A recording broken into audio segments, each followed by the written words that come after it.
everybody. Welcome to Jack Daly and Karen Kopp's Sales B12. This is the dose of sales that you don't want to miss. Jack and I came up with this idea because we wanted to give everybody content that they may not have access to otherwise that will help them in sales. Jack, what do you want to say about it? Well, you know, I do these workshops every month virtually, and Karen just generously pops in for an hour each time that I do it. And every time that she does, there's new things that she's bringing to the marketplace because the sales marketplace is changing on us. So light bulb went on and Karen said, how about if we do B12 and roll this out to the community on a regular ongoing basis? So that was it. And here we are. Yeah, and we're going to do short segments and just on particular topics. So listen to the segment, and then there's going to be another one a couple of weeks later.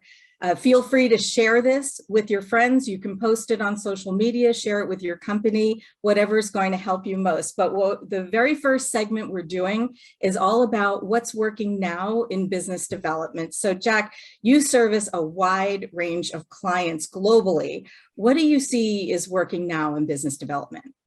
Well, you know, whether it's now or whether it was previously, and so I had a client, Karen, the other day that said, "Hey, Jack, do you have new stuff, or are you going to just keep teaching the same old stuff?" And I'm like, "Well, the same old stuff actually works really well. All you have to do is make sure that it is first a full-time effort." So many companies make the mistake of thinking they can do sales as a sideline. If you want to grow your sales, you need to make sure that you're spending and investing the time in sales activity. So first bullet point that I would give people is it's a full-time effort. The second piece I would give you, and I'm known for this, and that is it's all about following a process. As I like to say, in one of my companies, I had 2,600 salespeople. There aren't 2,600 best ways to do it. Figure out best practices and make that the way everyone sells. The third bullet point I wanted to share with everybody is consistency. The selling process is not something that you do on Monday and then pick it up on Thursday and then maybe next Tuesday. There's a consistency. You get in the flow, and as you get in the flow, you get better and you get more confident, and as a result, you become more successful. The fourth thing that I would say is there's nothing stronger than a big, strong, healthy pipeline. And I'm working with a few clients right now that are struggling on the selling side, but I look at the pipeline and there's just not much there. The more we can put into the pipeline, different prospects will have different timelines as to when they come on and are ready to move forward. If you've got too many that are out there in the distant, you're not going to do well when you go to the grocery store to buy groceries. So build the pipeline. And then the last thing that I would say is a touch system, staying regularly in touch with them in unique and different ways. And don't make it all about, will you buy something from me? Make it value add contributions. So that's my take. So Karen, you run a company that does sales for other companies. What are your door openers report that's working in sales?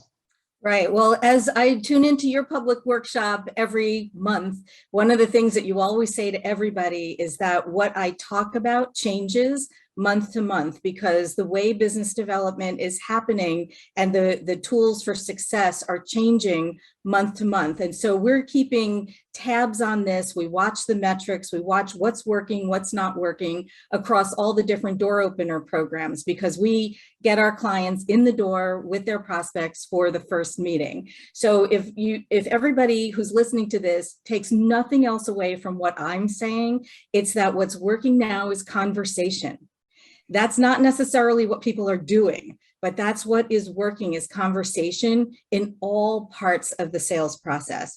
Many people are hiding behind email. Instead of just emailing your prospects, if you want to meet with them, pick up the phone and call them. Yes, leave that voicemail, get them live and engage in a conversation. Our statistics show that when our door openers get a prospect on the phone, they are more likely to secure a meeting versus just email back and forth. Email is important, LinkedIn is important, but that conversation is key. Further down in the sales process, in that first meeting, what is the conversation? What is the structure of that conversation? What are the high gain questions you're asking? The path of dialogue, your answers for the objections, and then of course, getting that next step with a date and time. If someone asks you for a proposal, instead of just whipping off an email, ask them for a time to talk to them so that you can ask them a couple of questions. Questions like, if everything we talk about is nirvana for you, how are we going to work together? Who are the people who need to be involved in the decision and what paperwork needs to be signed? You can also ask, if you're collecting other proposals and all the proposals look the same to you, how will you make a decision? All of that information can be put into your proposal, which I highly recommend is also a conversation. Instead of just emailing your proposal, ask for a date and time so you can walk someone through it, hear their objections in real time in your conversation so that you can make any adjustments necessary so the business will be yours. Conversation. Cell phone, that's my second point, is cell phones. You can use cell phones to reach people. From a door opening perspective, I don't recommend that as the first outreach. Reach out to them in their office phone. Reach out to them with a personal email, not email marketing, but a personal email. And if after the first, second, maybe third time you try that outreach methodology, it doesn't work, then you can reach them on their cell phone. You can even send them an email letting them know to expect that you're going to call them on their cell phone. When you get the meeting with them, say, if you don't have their cell phone already, just in case the technology fails, let's exchange cell numbers. And what that does is it gives you permission to use their cell phone later in the sales process to text them and say, do you have 10 minutes for me at the end of today? I have a question for you, or I have some more information for you. So reaching out to their cell phones is absolutely acceptable. And then the Zoom meetings, become comfortable with meeting on Teams, on Zoom, know how to work your tech and their tech. That's what's happening in business development. If your technology fails or if theirs fails, it will steal 8 to 12 minutes from any meeting. If your meeting is a half an hour long, that's a lot of time to miss. So make sure you know how to work your technology, make sure that you're using time properly and that you can get to the next step. So Jack, sellers in several companies, regardless of the fact that we're a couple years into this, are still struggling with the pandemic environment. What is your advice for these people? Well, before I even answer that question, Karen, I want to underscore something from what you just said. Oh, cool. You just said it very naturally as if most sellers operate this way. And that was when you are in front of a prospect or on the phone or on a Zoom call, that's when you're asking your questions. And your whole point was all about asking questions. What I find is so many people in sales are trying to sell people something, and that's not your path to success. We have to find whether we've got a good fit, and the only way you can find a good fit is by asking the questions. And what I like to tell people that I'm training on sales is the person who asks the questions is in control, right? So I just didn't want to leave that one open because you made it like assumptive that this is the way sellers operate, and it is just not the case. Now, well, I'm really glad you pointed that out. And I highly recommend when people are going into any selling situation is to identify the top 2 or 3 questions they want to ask so that they already know ahead of time. And then, of course, whatever the prospect says in response, you can use those words in your response as well. So yes, thank you for stopping there. For sure. So the question was, hey, people sometimes are still struggling in the pandemic.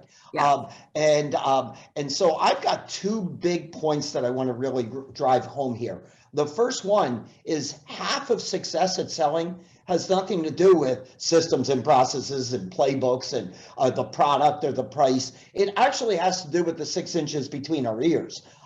And so if we wake up every morning as a seller attitudinally and say, man, this pandemic is really difficult, nobody's having success in this pandemic, and all of that negativity, I don't know how you pick up the phone or get engaged in any way during the pandemic. I often quote Woody Allen, and my favorite comment of his was, if you see an angry mob coming towards you, get in front and call it a parade. And what he meant by that is make the pandemic your friend. Think of the things positively that you can about what the situation is in the pandemic. Quite frankly, Karen, I have clients that their salespeople in the last couple of years are actually achieving better results than they ever have.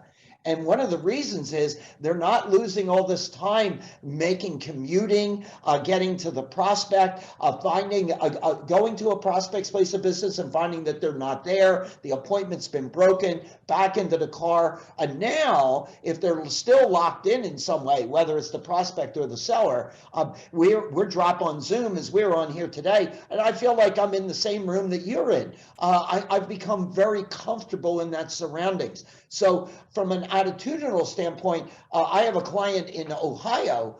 They have 38 salespeople. The CEO says the salespeople have never been this good. But one of the things they found is instead of their salespeople not being available to practice and get together as a group, they're all operating out of their homes. They're doing role practice over Zoom. And so they put them into threesomes where one person's the prospect, one person's the salesperson, one person is the observer, and they put them in a separate room, and the 38 of them are in these these threesomes in these different rooms, and they actually are practicing an hour every single day. There is no way pre-pandemic they would have ever afforded the time to do that. In fact, their salespeople would get together twice a year in a conference and do a little bit of practice within it and then send them back out in the field. So the fact that they're really good now is really showing up. And so that just moves me into the second point. Beyond the attitude is this: focus on that which you have control over. Right? We don't have control over the cure for the coronavirus. We don't have the timeline for whether we need to get vaccinated or not vaccinated. We don't know whether the mask works or doesn't work or any of that. So why are you going to get worked up on any of those things? What I need to do is focus on how can I do my business best under changed environments. So my wife, Karen, she runs a substantial, significant sized business that she owns. And she tells me, I'm doing more networking and I'm going to more conferences and I'm doing more of that these days just by Zoom than I was physically capable of doing and not impairing my business. So she's taken a different approach and said, gosh, I am more efficient because I'm able to operate in this pandemic enforced environment. I'll witness myself. Imagine when the pandemic lockdown hit 2 years ago in March. What is my business? Well, I speak to large groups of people and I travel extensively. Both of those went away. And what I said is, this thing's going to last a lot longer than most people think. I thought 2 to 3 years we would be affected by this pandemic. And I said, my public can't afford to not have access to me during that time period. So I hired some experts. They built a studio in my home for virtual presentations. Now, the lockdown was in March. In June, I ended up setting a Guinness World Record for addressing the largest business conference virtually of 21,261 people. And that was 3 months after lockdown. And so it's like Woody Allen's always in my mind. Find a way to turn it into a parade, right? So you're joining me every month for my virtual workshops. But when I used to do them live, there was no way I could get an asset like you to join me in the different cities that I was doing it. So my virtuals are actually better virtually than they were live, in my opinion. And my students or participants, they're saying we like it better too because it's more efficient. We don't need to get on an airplane or get in our car or go to a hotel and all of those types of things. So quite frankly, some things that took place during the pandemic are going to be anchored in my business going forward. So I'm going to go back to the conferences that Karen's doing and so forth. How about your perspective? When are the conferences, trade shows, in-person networking? When do you see that resuming? And if it's down the road, what do sellers do in the meantime? Yeah, I do think that everybody was very hopeful at the end of 2021 that things were coming back, and we saw that that's not what's happening. And I think it's going to be a while. The sellers are the ones who really want the conferences to come back and the trade shows and everything. The decision makers don't really want that. What's really fascinating about what's happened with this technology is that the decision makers have realized that they don't have to leave their offices. Aside from not wanting to get sick, it's very efficient. As you were just talking about, for the people who attend your workshop, it's very efficient for the decision makers to stay in their offices. They've found that they can learn everything they need to learn and talk to everybody they need to talk to by sitting in their offices. So even once the in-person networking and the conferences and trade shows do come back, which I don't think that's going to happen for at least the next several months, if not for the remainder of the year, I don't think the big decision makers are going to be at these conferences. I think if people need to reach the decision makers, they're going to have to figure out how they can get them in their offices, whether those are home offices or in their offices at work. And what that means is more direct outreach, more people who feel comfortable researching a prospect, saying something that matters, and giving that prospect a reason why saying yes to a meeting to learn something new is the best decision they're going to make all week. How is it that we're going to get those meetings anyway? And what we're finding, and you talked about this during part of what you talked about last, our meeting numbers for the door opener service, our meeting numbers are better than they've ever been. So for people who still say to me, oh, my company's not getting all these meetings, it's really hard. Some companies are still getting these meetings. How are you going to figure out how to make that happen for yourself? Yeah, and I was on a call yesterday with a client, and it was the first time that we ever chatted, and it was really impressive that she'd done her homework. She had gone to my website. She had gone deep into my website. She noticed that I post my goals on there. She was asking, about the process of the goal setting process. She was asking about my wine days. I mean, she really had gone deep. And that just left a really high impression upon me. And as we got to talking about her company and how her sellers operate, it is the rigor that exists in their company for them to always do homework before the outreach. And that's one of the things that you guys at the Door Opener are famous for, understanding the lay of the land before you go in and try to play in the land, so to speak. The other thing I'd add on the conferences is what we're now experiencing as a speaker is a short time frame that you're given notice that they're going to get together. It used to be that I was booked 1 and 2 years out, and I'm speaking twice next week on Monday and Tuesday. Once in Tampa and once in Hollywood, Florida, and both of those gigs came about in less than 30 days ago. Right. One of them was just last week. The Tuesday deal came about just last week. And that person that I was talking to yesterday was the lead person for me to understand what it is they're looking for. Because they're not, the bookers of the conferences and conventions are just not sure if the environment in that particular state or Right. the environment with the people, how many will attend, how many are comfortable. And so when they get a sense that it's comfortable, they're booking it. And the other Right. thing is the hotels are being more lenient in that because they're starving. So what you couldn't get away with before, you can now get away with, right? But I like your message, and that is figure out how to do it, whether or not they're happening. And that's the message that I heard from you. That's right. And business development success is possible. It is possible if you do some of the things that we talked about today as to what is working now in business development. This is possible for you, and other companies are doing it too. So for those people who are not doing this, your competitors may end up eating your lunch. So we wanted to bring you this Sales B12 on what's working now in business development, and we invite you to share this video with your friends, your colleagues, and watch the next segment as well.